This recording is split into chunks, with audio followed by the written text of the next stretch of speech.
me get my Wi-Fi on real quick. I've learned. You gotta have the Wi-Fi. Turn it on. Connect. All right, we're good. Now, I posted a picture today about marbling and shaving cream and talked about how cool the reveal is. And I've had Instagram messages and Facebook messages and comments of people who don't even know what I'm talking about. So we need to fix that right now because this is like the coolest thing ever, and I didn't know you didn't know. So we're gonna fix that. So here's what you need. You need a tray, and you need shaving cream. You need something to color it with, which you can use food coloring. I'm going to use washable watercolors. And you need something to print on, which is going to be my piece of paper, and something to scrape it with. I've got a shower squeegee here, but you could use a ruler. You could use the side of the table. You could use a credit card, you know, an old one. You could use an old gift card. I mean, in a pinch, you could use your hand, whatever, okay? You just need to be able to scrape off all of that shaving cream. So first things first, I'm going to cut myself a heart because it's almost Valentine's Day and I feel like it's a good shape to work with. We've done this for like planets, you guys, because it makes a really fun like swirled pattern. Okay, there's my heart. Boom, set that off to the side.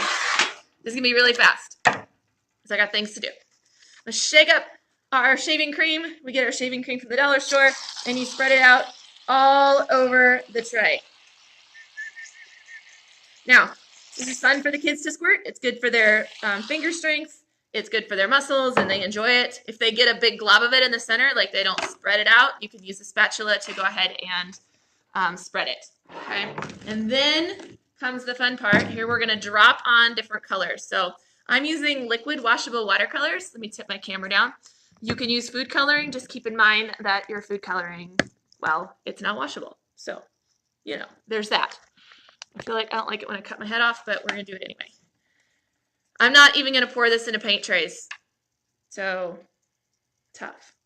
Here we go. So we're going to drip the color on. If you have washable watercolors and you want to dilute it, you can. I am not going to dilute mine, mostly for time. You don't want to dilute it too much. Your colors will be more muted if you do. Let's do blue and greens. And maybe some purples, mostly because I'm not going to wash my dropper off. So I don't want to mix up my colors in my bottles since I'm not using a palette. So there's my blue. Kids will like this. This is good for their fine motor, right? And they like it because it's look how pretty it is. Check it out. So the first step is to put your colors down. And then the second step is all of the swirling that happens. So first we'll do color. I love all this purple. That's fun. I wonder if we have pink. Let's do pink too. When we do this at the art studio, we usually put our watercolors in muffin tins for the kids. So in case you were wondering. That pink is very close to our blues. Okay, that's good enough. Okay, see all my colors? You can keep going and you can do more of them or you can do less of them. What you want to avoid is brown, so you don't want to get to the point where you have like the whole thing covered and it's all one color. Okay, now I'm going to go ahead and use my dropper for the swirling. A lot of times in the studio we will use like a skewer, like a wooden skewer or even a toothpick. But the trick on this is we're not going to stir it up because if we do, then all the colors mix. What we're going to do is we're going to swirl it. We're going to drag this through it to make patterns and designs. When we teach it to the kids, what we teach them is that their whatever instrument they're using to swirl stays straight up and down. It doesn't turn to the side. This is when you start, when it turns to its side is when it starts mixing. So really you want to take it, you want to drive this through the shaving cream and it's going to look, ready? It's going to look like this.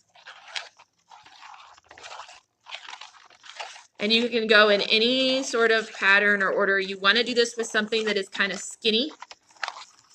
So that's why like a skewer works well. Back of a paintbrush works too. We're going to do all of our swirling here. You see it? Tip it up on the camera so you can see. You want to get to the edges. You can make big swirls. You can make little swirls. You can go back and forth.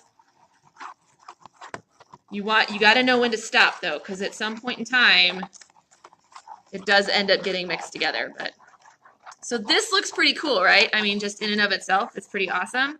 But we can make it even cooler by pulling a print of it, and we can save it if we pull a print. Where'd my heart go?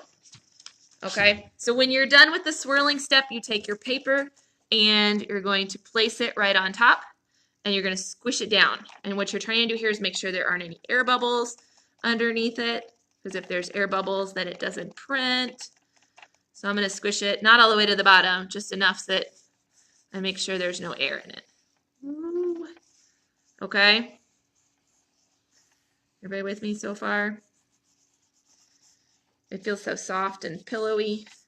Okay, when we're happy with that, we're going to pull it up. Try not to get too messy here. Okay, and we end up with this. Let's set this off to the side. I've got a second tray for you. I'm going to use the back of it. I'm going to lay it on there. See? Okay. And then here's the fun part. And this is what the Facebook post had said, was this is the coolest part. This is the reveal. So I'm going to hold it down. Make sure you can see it because it is the coolest part. And I'm going to use my squeegee to pull all of this stuff off of my heart. Ready? Here it goes. How cool is that? See? Now, I've got all this glob on here, right? So that's what, I just take it and scrape it back onto the tray so that I don't have to make a mess. Oof. All right. So this is my printed swirled heart. It's on the paper. Paper's almost dry, and it's marbled and gorgeous. Isn't that awesome? Here, let me back you up. Woo! Check that out. Isn't that cool? All of those swirls we printed onto the heart. And then this stuff here, this just becomes either you can, mix it back up, you can swirl more colors, you can pull another print, or you can just play in it too, which is also fun. So, cool. Have you seen that before? Tell me if you have. I know some of you have because you're awesome and your teachers or your parents or your Orange Easel students, so you have seen shaving cream marbling before. But that's how it works. So if you haven't done it before, I highly recommend that you try it at home. Like I said, you can do this with food coloring. You just have to be careful because it's not going to be washable when it gets on fingers or it gets on clothing. If you have the washable watercolors, I recommend it just for that reason. But otherwise, they make the best, you guys, like Valentine's. They make the best, like greeting cards. They make great outer space planets. We've done them as a piece to our outer space art. So I hope that tutorial is helpful. You guys have a wonderful rest of your, what day is it? It's Thursday. Have a good Thursday. I'll chat with you later.